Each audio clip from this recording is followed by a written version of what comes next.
In Republican Congresswoman Nicole Malliotakis from New York City, where a new vaccine mandate for private businesses just took effect. Congresswoman, thank you for joining us. What do you think? I mean, are some of these red states incentivizing people not to get the shot?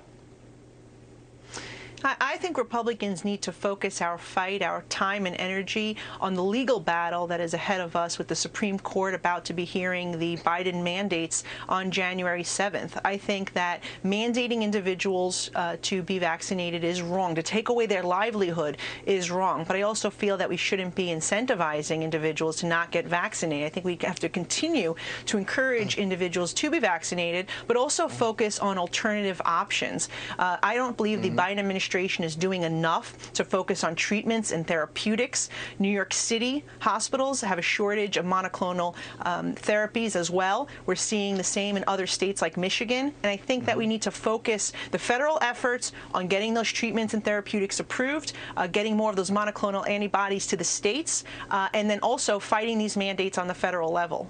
Yeah, we mentioned that you are from New York. You also recently tested positive for COVID. When you see that New York City has among the highest vaccination rates in the country and also the highest case rates in the country, what do you think? Do you think, maybe there's something about this disease, this virus that we're missing?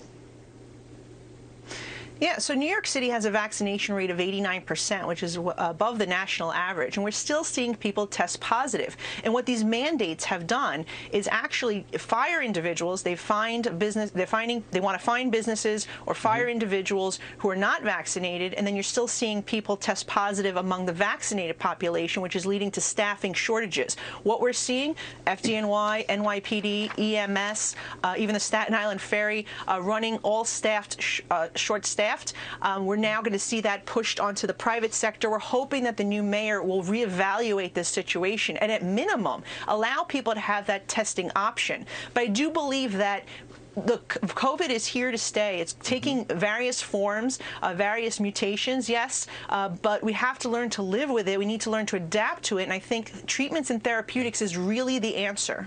I think the Wall Street Journal had an interesting op-ed, and they're really, in essence, asking, how is it that we're adopting these authoritarian nations' tactics when freedom has just worked so well for us over the years? It goes on to say, and I'm quoting here, we both, meaning both authors, strongly favor vaccination against COVID-19. One of us, Mr. Hooper, one of the authors, has spent years working and consulting for vaccine manufacturers, but we strongly oppose government vaccine mandates. If you're crazy about Hondas, but don't think the government should force everyone to buy a Honda, are you anti-Honda? I mean, it's a fair point. I agree. I encourage the vaccine, but I am against the mandates. I believe the reason why I had such mild symptoms was because I was vaccinated. But I do believe that we need to have many tools in the arsenal. The vaccination is one. The treatments and therapeutics is another. And again, we need to learn to adapt to this virus because it's here to stay. We just can't shut down and exaggerate every single time there's an uptick in the cases.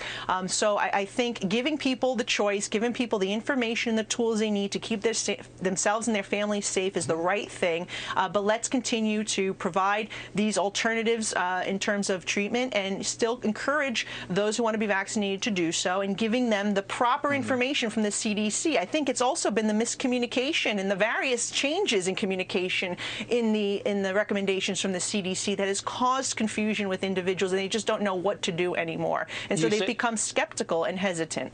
Yeah, you say giving people the right tools to do things, and this whole testing thing has become a mess for this administration. I mean, they have time and time again said, not followed up on the, the rapid tests, and now they're in a bit of a pickle here, and the president has kind of worked himself into a corner. What do you think about this whole testing mess, lastly? Well, look, testing is one thing. To know if you're positive, that's important to, stop the spread to your relatives and loved ones. But again, it does nothing to address the actual virus. And treatment and therapeutics is where we need to be focused. I also think that if COVID has highlighted anything, it's the need for us to bring our supply chain home. The fact that there aren't enough tests in New York City is part of the issue. But I think, making sure that these medications are being brought home, the PPE, the things things that we need to be made here in the United States, and that would address a lot of the supply chain issues that you're seeing from testing to the medication, et cetera.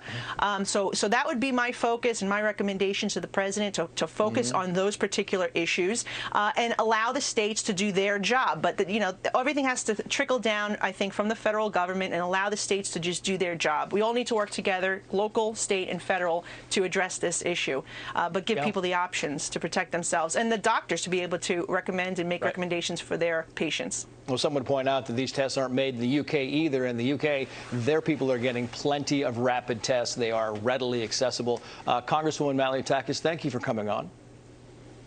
Thank you. While the sobering reality of